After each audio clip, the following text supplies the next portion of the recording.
welcome to MusiCity Kids. My name is Tamara with Love in a Big World, and I'm so glad that you are here to spend some time with us today. Our job is to help you grow strong in mind, body, and heart.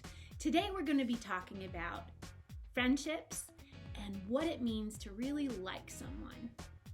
And as we're digging into this, we're going to look at courtesy. Courtesy is thinking of others first and minding your manners. Up first, we have Dr. JPOP for you. So get up and get moving.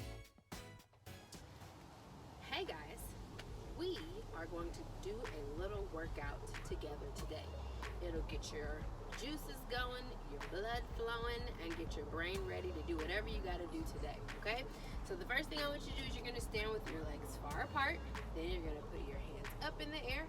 Then you're going to reach down and touch one side and then come back and touch the other, okay? We're going to do this 5 times. Are you ready? 1, 2, 3, 4, and 5. Very good. All right, now you're going to take those same hands. You're going to reach forward and touch the opposite foot. You ready? 1, 2, 3, 4, and 5. All right, now I want you to put your hands up in the air and you're gonna sway to the side like a tree and then to the other side, okay? You ready? 1, 2, 3, 4, 5. Okay, we've got a good stretch. We've been moving our trunk. Now we're gonna move our arms. So what I want you to do, we're gonna do 5 circles backwards and then 5 circles forwards. You ready? 1, 2, 3, 4, and 5. Good. Now let's go the other way. 1, 2, 3, 4, and 5. All right, the last one we're gonna do, you're gonna pretend like you are an airplane. So I want your arms out, and we're gonna go side to side 5 times. You ready? 1, 2, 3, 4, and 5. Very good. Hope you guys enjoyed that workout and it got your juices going. Back to you, Tamara. Thanks, JPOP. Now it's time for Janet from Janet's Planet.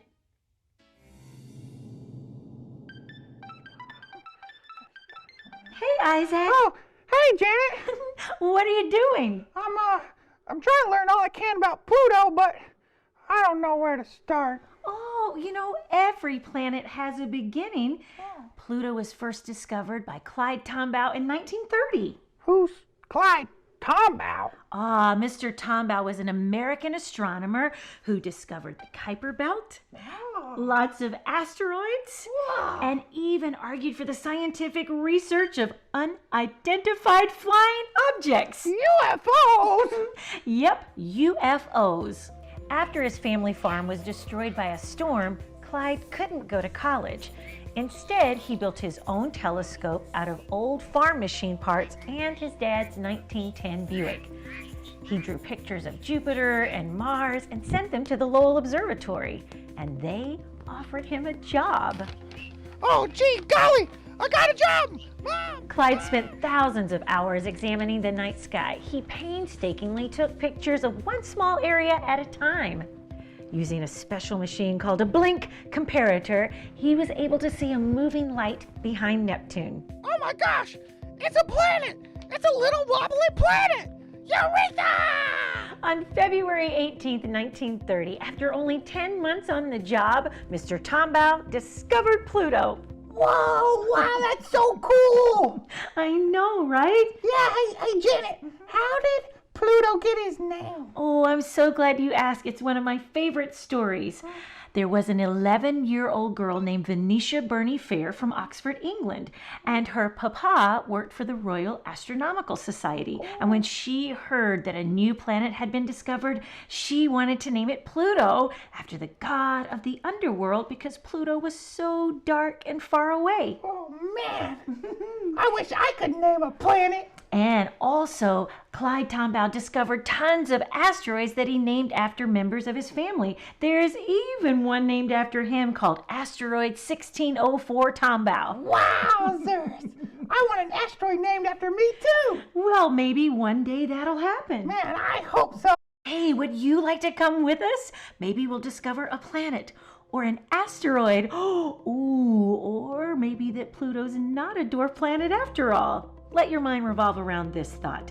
The universe is always expanding. Let your mind do the same. And that's the view from Janet's planet.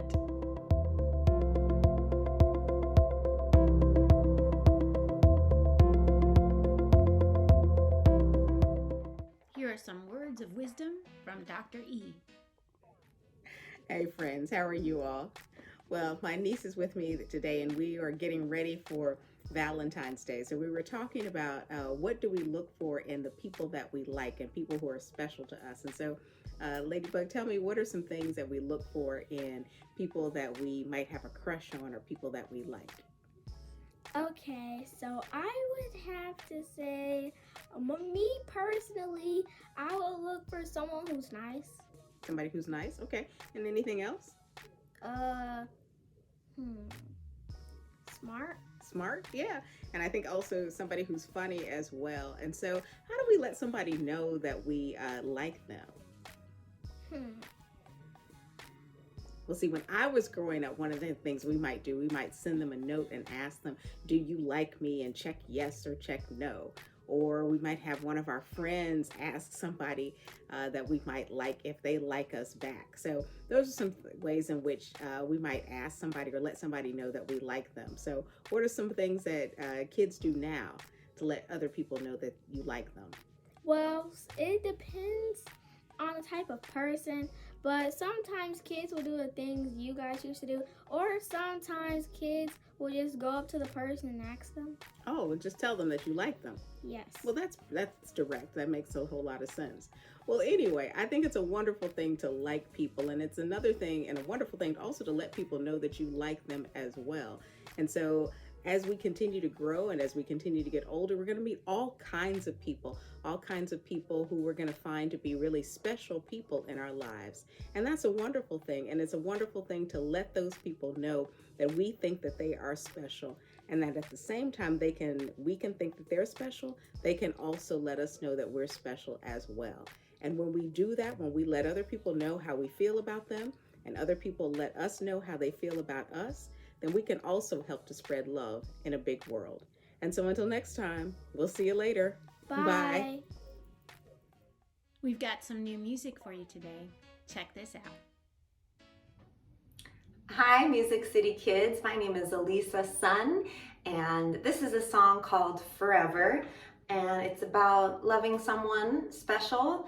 I wrote it for my mom and my stepdad when they got married. So this is a song called Forever.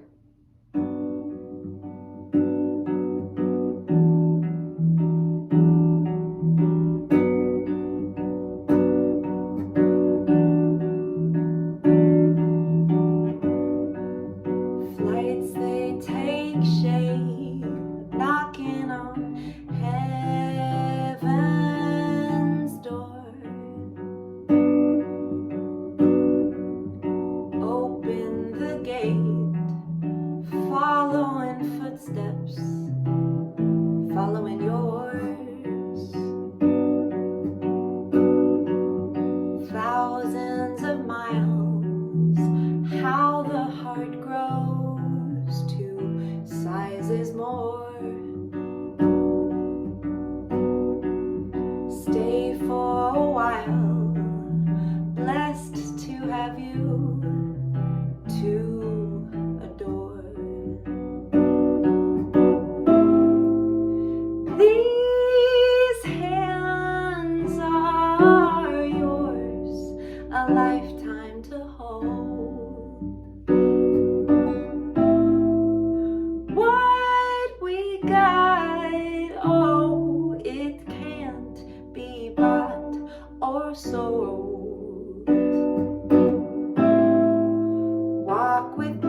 forever just ain't enough.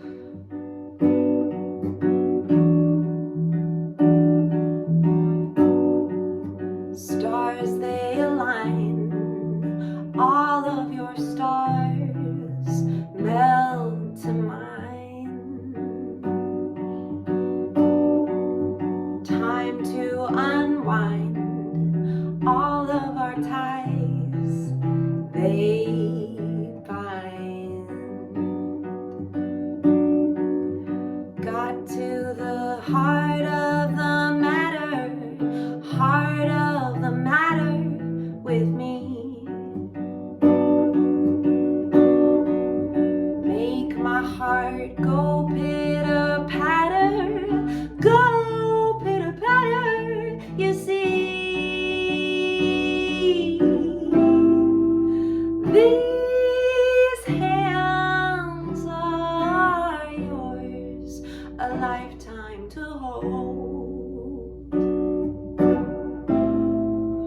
What we got, oh, it can't be bought or sold. Walk with me, talk with me, through the easy, through the rough. Forever, forever, forever, forever, forever, forever, just ain't enough.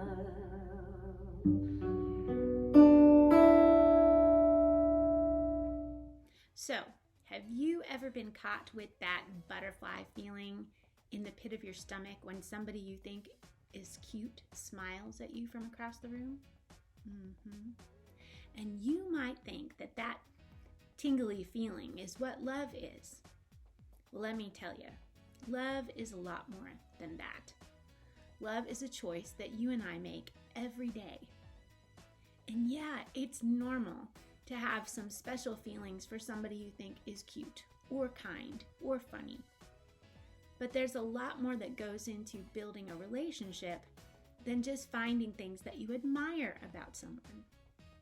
So the best way to start any relationship, whether you're young or old, is with friendship. So here's a very special book called Making Friends by Mr. Fred Rogers. It's back to the basics. We've got to figure out what it means to be a friend before we can dig into anything else in relationship. And I know when special days like Valentine's or even Christmas or New Year's come around, we think we've got to have a boyfriend or a girlfriend to make us feel good about those holidays. That's not true. You need to remember that you are enough just as you are. And first, you need to love yourself. And remember, once you have love for yourself, then you're able to give and share that love with others.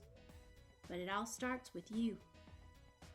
And as you're figuring out that type of self-love, you can also be choosing courtesy. Thinking of others first, minding your manners, building strong friendships, because we need each other in this big world. You know, there's a great way to start off with a friendship, and that's by giving something special. So, Skylar has a tip for some yummy cookie bites that you can share with others. Hi everybody, it's me Skylar, and today I have here with me my mom. Hi! We're going to be making edible cookie dough. So the ingredients you'll need is 1/3 of cream cheese, 2 tablespoons of butter, the powder that comes in the box, and the white chocolate chips you will use to make your frosting. Do you want to do the cream cheese, Mom? Sure. Cream cheese in. There you go. Well, that was easy. Butter? Sure. Perfect. And there's the butter. Okay. Now a bit of movie magic. Voila! It's all melted. Voila. What's next? We are going to be pouring this. Should I start while you pour? Sure. Okay. So now we're going to roll the cookie dough into balls. Can I try? Sure. And then more chocolate. No, it's good. Okay. Now that we have all the chocolate drizzled on, it's time to taste test. Okay, ready? Cheers. Mmm. Oh, that's really good. That was really good. So, there you have it. No bake cookie dough bites. Really good too. Nice job. Well, you want to say bye? Bye guys. See you next time. All right, we're off to Oceans Aquarium. Hi everybody, today I'm going to tell you about our rockhopper penguins. This is Chippy over here, and our rockhopper penguins are a species that you don't find in Africa. The nearest colony to Cape Town is about 2,500 kilometers south. So these guys actually come from southern Arctic islands like Tristan da Cunha, Garth, Falkland Islands, so that's where they originate from. You'll notice he looks quite different to our African penguins that you find here in Cape Town, because he's got these really cool yellow feathers on the side of his head. And that's because our rockhopper penguins come from the crested penguin family.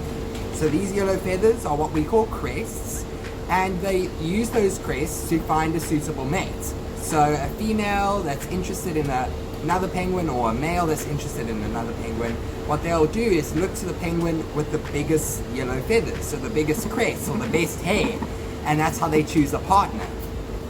Now, also, like our African penguins, you'll notice that our rockhoppers have a distinct difference in coloration, and this is for when they swim out in the wild. So their belly blends in with the surface from below out in the ocean, and their back blends in with the depths from above.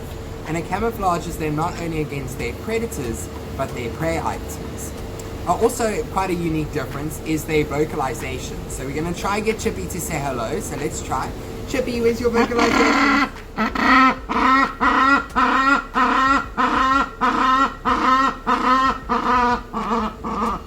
There we go, good boy, thank you. Oh, he's going to do another one for us.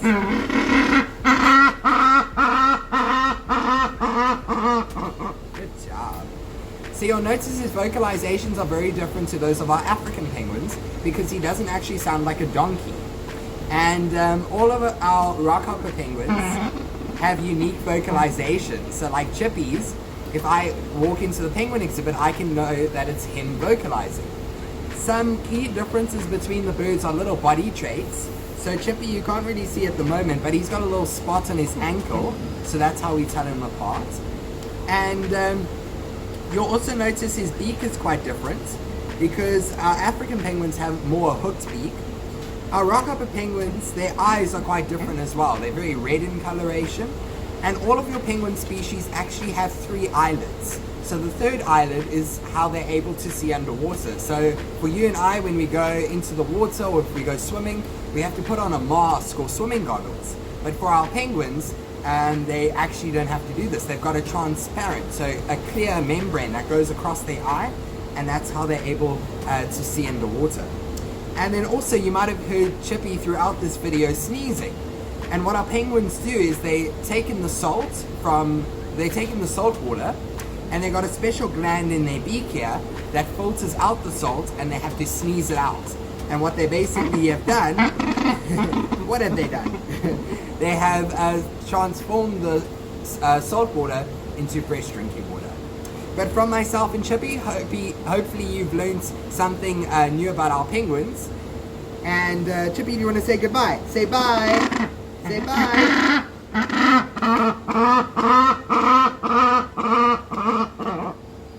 Here are our friends from Love in a Big World with some spoken word.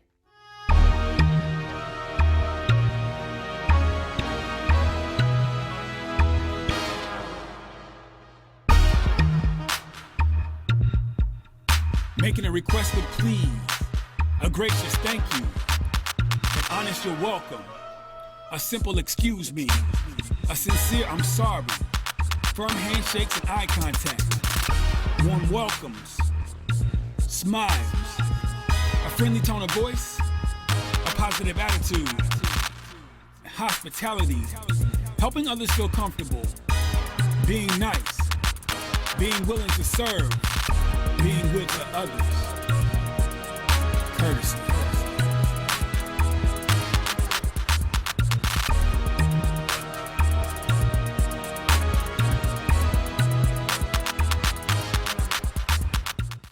So what are some things that you like to do with your friends? Maybe you like to play games or share stories that you've read.